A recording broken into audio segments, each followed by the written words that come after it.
नमस्कार, आप देख रहे हैं पंजाब केसरी और मैं हूं आपके साथ सुरभि। पंजाब केसरी के इस स्पेशल सेगमेंट स्टेट मिरर में हम बात करेंगे दिन भर की उन तमाम खबरों की जिनका सीधा सरोकार है आपसे। राजस्थान में सियासी गर्मी तब बढ़ने लगेगी जब दिसंबर के पहले ही सप्ताह में राहुल गांधी की यात्रा झालावाड़ से राजस्थान में एंट्री लेगी। सियासी संकट के बीच ये यात्रा राजस्थान से सफलतापूर्वक निकल पाना इसका किसी चैलेंज से कम नहीं होगा। इसी बीच बीजेपी ने कांग्रेस को घेरने की तैयारी भी कर ली है। बीजेपी इसे गहलोत सरकार के 4 साल को विफलता गिनाने के सबसे अहम मौके के रूप में देख रही है। हाल ही में राजस्थान बीजेपी की वर्किंग कमेटी की बैठक में भी जोरदार आंदोलन की रूपरेखा तैयार हो चुकी है। देखिए यह रिपोर्ट। साल 2022 के इस अंतिम महीने में राजस्थान का मौसम भले ही ठंडा होगा, मगर राजनीतिक पारा गर्म होने वाला है। देश भर की नजरें गुजरात और हिमाचल चुनाव के नतीजों पर होगी, लेकिन फिर से हुए एक बड़े पॉलिटिकल ड्रामे ने सबकी नजरें राजस्थान की ओर कर दी है। चाहे बीजेपी हो या कांग्रेस, दोनों ही पार्टियों के लिए दिसंबर का महीना बड़ी उथल पुथल की ओर इशारा कर रहा है। राजस्थान में सियासी गर्मी तब बढ़ने लगेगी जब दिसंबर के पहले ही सप्ताह में राहुल गांधी की यात्रा झालावाड़ से राजस्थान में एंट्री लेगी। सियासी संकट के बीच ये यात्रा राजस्थान से सफलतापूर्वक निकलना किसी चैलेंज से कम नहीं होगा, खास तौर से जब ये यात्रा गुर्जर और मीणा बाहुल्य इलाकों से गुजरेगी।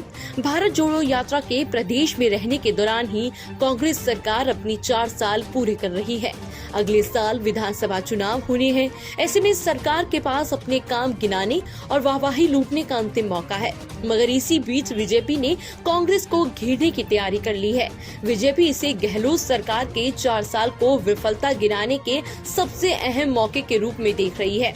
हाल ही में राजस्थान बीजेपी की वर्किंग कमेटी की बैठक में भी जोरदार आंदोलन की रूपरेखा तैयार हो चुकी है। राजस्थान का सियासी पारा तब और बढ़ेगा जब कांग्रेस की भारत जोड़ो यात्रा और बीजेपी की रथ यात्रा टकराएगी। फिलहाल माना जा रहा है कि 3 से 20 दिसंबर के बीच राहुल गांधी की भारत जोड़ो यात्रा राजस्थान में रहेगी, मगर इसी दौरान बीजेपी प्रदेश भर की विधानसभा सीटों में अपनी रथ यात्रा निकालेगी। राजस्थान में बीजेपी के बड़े नेता की नजर कांग्रेस का चेहरा तय होने के इंतजार में। कांग्रेस के निर्णय के आधार पर बीजेपी भी अपनी रणनीति और अप्रोच तय करेगी। माना जा रहा है कि अगर कांग्रेस पायलट को आगे करती है तो बीजेपी अपनी वर्तमान रणनीति को बदल सकती है। दिसंबर का महीना राजस्थान बीजेपी के लिए बेहद ही महत्वपूर्ण होने वाला है। दिसंबर में ही वर्तमान प्रदेशाध्यक्ष सतीश पूनिया का कार्यकाल आधिकारिक रूप से पूरा हो रहा है। ऐसे में इस पर भी निर्णय दिसंबर में हो सकता है। आपको बता दें कि राजस्थान में बीजेपी के बड़े नेता की नजर कांग्रेस का चेहरा तय होने के इंतजार में है। कांग्रेस के निर्णय के आधार पर बीजेपी भी अपनी रणनीति और अप्रोच तय करेगी। माना जा रहा है कि अगर कांग्रेस पायलट को आगे करती है तो बीजेपी अपनी वर्तमान रणनीति को बदल सकती है। दिसंबर का महीना राजस्थान बीजेपी के लिए बेहद महत्वपूर्ण है। दिसंबर में ही वर्तमान प्रदेश अध्यक्ष सतीश पूनिया का कार्यकाल आधिकारिक रूप से पूरा हो रहा है। ऐसे में इस पर भी निर्णय दिसंबर में ही हो सकता है। इसके अलावा सरकार के 4 साल के खिलाफ होने वाले आंदोलन में बीजेपी के नेता कितनी एकजुटता से काम करते हैं, इस पर भी बीजेपी की नजर है। ऐसे में 17 दिसंबर तक पूरे आंदोलन में नेताओं की वर्किंग के आधार पर बीजेपी भी अपना निर्णय करेगी। राजनीतिक जानकारों का मानना है कि दिसंबर में जो निर्णय दोनों पार्टियों की ओर से लिए जाएंगे वो राजस्थान की सियासत की दिशा में बड़े मील के पत्थर साबित हो सकते हैं। हालांकि ये निर्णय किसके लिए फायदेमंद और किसके लिए नुकसानदायक साबित होगा, ये 2023 का चुनाव ही बताएगा। राजस्थान की राजनीति जिस तरह से करवट ले रही है उसकी चर्चा देश भर में है। भारत जोड़ो यात्रा लेकर राहुल गांधी आएंगे तो राजस्थान में क्या गुटबाजी पर लगाम खींच पाएंगे? भारत जोड़ो यात्रा गुजरात और हिमाचल प्रदेश में चुनावी राजनीति में भाजपा को घेरने में जुटी। कांग्रेस पार्टी में अंदरूनी खींचतान कितनी है, इसकी ये बानगी है कि इन 2 चुनाव और भारत जोड़ो यात्रा की परवाह किए बगैर ही कांग्रेस के दिग्गज नेता सरेआम बयानबाजी करने में नहीं चूक रहे हैं। राजस्थान की राजनीति जिस तरह से करवट ले रही है उसकी चर्चा देश भर में है।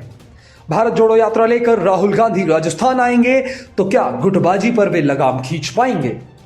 भारत जोड़ो यात्रा गुजरात और हिमाचल प्रदेश में चुनावी राजनीति में भाजपा को घेरने में जुटी है। कांग्रेस पार्टी में अंदरूनी खींचतान कितनी है, इसकी ये बानगी है कि इन चुनाव और भारत जोड़ो यात्रा की परवाह किए बगैर ही कांग्रेस के दिग्गज नेता सरेआम बयानबाजी करने में नहीं चूक रहे। आलाकमान का असर कितना है वो तो नजर आ ही रहा है। ना केसी वेणुगोपाल की एडवाइजरी काम कर रही है और ना ही कोई नोटिस। सचिन पायलट के समर्थक कह रहे हैं कि पायलट अपने लिए वो हिस्सा मांग रहे हैं जो उनकी मेहनत का था। वहीं गहलोत कह रहे हैं कि विधायक दल की मर्जी पर सारी बात टिकी है। विधायक दल उनके साथ है, इसीलिए वो मुख्यमंत्री है। मानेसर में बीजेपी के खेमे में पायलट समर्थकों के चले जाने का मुद्दा गहलोत लगातार उठा रहे हैं। वहीं दूसरी ओर पायलट 25 सितंबर की घटना में कार्रवाई की मांग कर आलाकमान के सामने अपनी मंशा जताते रहे हैं। हाल यह है कि एक बयान देता है तो दूसरा पॉलिटिकल मॉडेस्टी दिखाता नजर आता है, लेकिन वक्त आने पर उससे भी करारा बयान लेकर आलाकमान की जान सासत में डाल देता है। फिलहाल आलाकमान के पास मामले को ठंडा करने के अलावा कोई और चारा भी नहीं है। इसीलिए तो आलाकमान की ओर से जयराम रमेश का सिर्फ यह बयान आया है कि अनुभवी नेता गहलोत और पायलट के बीच की खींचतान को पार्टी के हित के अनुरूप संभाल लिया जाएगा। फिलहाल प्राथमिकता यह है कि उत्तर भारत में आ रही राहुल गांधी की भारत जोड़ो यात्रा को सफल बनाया जाए। मतलब साफ है कि गुजरात और हिमाचल प्रदेश के चुनाव निपटे और राहुल गांधी की यात्रा राजस्थान से गुजर जाए, तब राजस्थान को लेकर आलाकमान कोई फैसला लेने के मूड में है। राजस्थान में सीएम की कुर्सी को लेकर बड़ा फैसला हो सकता है। गुजरात चुनाव 5 दिसंबर को पूरा हो जाएगा, वहीं 8 दिसंबर को इसका रिजल्ट भी आ जाएगा। ऐसे में यह माना जा रहा है कि इसके बाद राजस्थान के सीएम को लेकर चल रही अटकलें भी दूर हो जाएंगी। देखिए ये रिपोर्ट।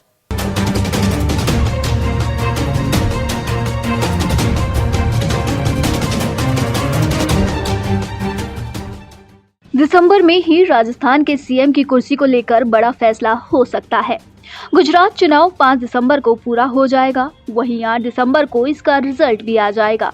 ऐसे में ये माना जा रहा है कि इसके बाद राजस्थान के सीएम को लेकर चल रही अटकलें भी दूर हो जाएंगी। अशोक गहलोत बनेंगे या सचिन पायलट, सीएम की ताजपोशी होगी, ये फैसला भी यात्रा के दौरान कर लिया जाएगा। इसी के साथ पीसीसी चीफ और राजस्थान में कांग्रेस की रणनीति पर भी स्थितियां साफ हो जाएंगी। 25 सितंबर को राजस्थान में जो पॉलिटिक्स ड्रामा हुआ, इसे कांग्रेस के आलाकमान ने भी देखा। ऐसे में सीएम की कुर्सी को लेकर जो भी निर्णय कांग्रेस करेगी, उसका असर भी दिसंबर में देखने को मिल जाएगा। कुछ लोगों का दावा है कि कांग्रेस गहलोत को हटाती है तो सरकार गिरने की पूरी संभावना है। वहीं अगर पायलट को सीएम नहीं बनाया जाता तो 2023 में हार और राजस्थान में कांग्रेस के बिखरने का खतरा है। कांग्रेस नेता और राजनीति जानकारों का मानना है कि गुजरात चुनाव के ठीक बाद प्रेशर पॉलिटिक्स के घटनाक्रम में अनुशासनहीनता के दोषी पाए जाने वाले तीनों नेता शांति धारीवाल, महेश जोशी और धर्मेंद्र राठौर पर भी कार्रवाई होगी। राहुल गांधी की भारत जोड़ो यात्रा राजस्थान के 6 जिलों से होकर गुजरेगी। यह यात्रा झालावाड़ जिले से मध्य प्रदेश से राजस्थान में एंट्री करेगी।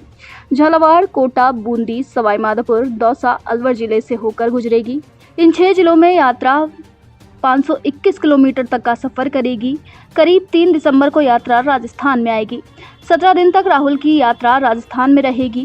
भारत जोड़ो यात्रा के राजस्थान पहुंचने से पहले राजस्थान में एक बार फिर सियासत गरमाने लगी है। सीएम गहलोत के पायलट को लेकर बयान के बाद राजस्थान सैनिक कल्याण राज्य मंत्री राजेंद्र गुड़ा के बयान से सियासी उबाल देखने को मिल रहा है। राजेंद्र गुड़ा ने पायलट के समर्थन में बयानबाजी करते हुए कहा कि मुख्यमंत्री अशोक गहलोत को कम से कम स्वर्गीय हो चुके भंवरलाल शर्मा का तो ध्यान रखना चाहिए था। हम भंवरलाल जी शर्मा सरदार सर से जो दिवंगत हो गए, गहलोत साहब खुद कह रहे हैं कि हमारे पास सबूत है, क्या क्या मांगेंगे। राजस्थान में सचिन पायलट गहलोत विवाद के बीच राजेंद्र गुड़ा ने सरदार शहर में दी गई टिकट का मामला उठा दिया है। मंत्री राजेंद्र गुड़ा ने कहा कि अगर पायलट के साथ मानेसर में गए लोग गद्दार हैं, उन्होंने पैसे लिए हैं, तो उन्हें फिर मंत्री क्यों बनाया गया। गुड़ा ने कहा कि उनमें सरदार शहर के दिवंगत नेता भंवरलाल भी पायलट के साथ गए थे। अब उनके बेटे को टिकट क्यों दिया गया है और इन बयानों के बाद कैसे वो चुनाव जीतेंगे। हम भंवरलाल जी शर्मा सरदार सर से जो दिवंगत हो गए, उनके बेटे को हमने टिकट दिया है और इधर इनके हिसाब से वो आरोपी है, तो अब क्या क्या के वोट मांगेंगे उनके लिए। गहलोत साहब खुद कह रहे हैं कि हमारे पास सबूत है, क्या क्या मांगेंगे।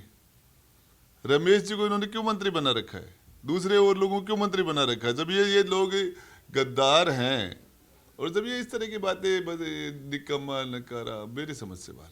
खबर दौसा जिले से है, जहां शिक्षा महकमे में देवनारायण योजना बोर्ड के चेयरमैन जोगेंद्र सिंह अवाना ने योजना के अंतर्गत संचालित स्कूल और छात्रावास का निरीक्षण किया। निरीक्षण के दौरान 1 साल से अनुपस्थित रजिस्टर में बच्चों की उपस्थिति दर्ज मिली।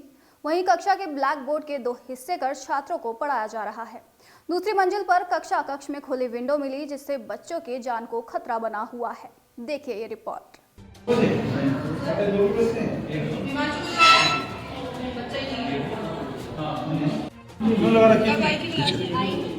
आई नहीं, कितने दिन हो गए? देखिए तुमने कभी आज तक कोई फर्जी अटेंडेंस आता ही नहीं आता। खबर दौसा जिले से है, जहां शिक्षा महकमे में देवनारायण योजना बोर्ड के चेयरमैन जोगेंद्र सिंह अवाना ने योजना के अंतर्गत संचालित स्कूल और छात्रावास का निरीक्षण किया। स्कूल आगरा रोड स्थित डीईओ ऑफिस के सामने शिवाजी आदर्श सीनियर सेकेंडरी विद्यालय के निरीक्षण के दौरान 1 साल से अनुपस्थित रजिस्टर में बच्चों की उपस्थिति दर्ज मिली। कक्षा का ब्लैक बोर्ड के 2 हिस्से कर छात्रों को जहां पे पढ़ाया जा रहा है।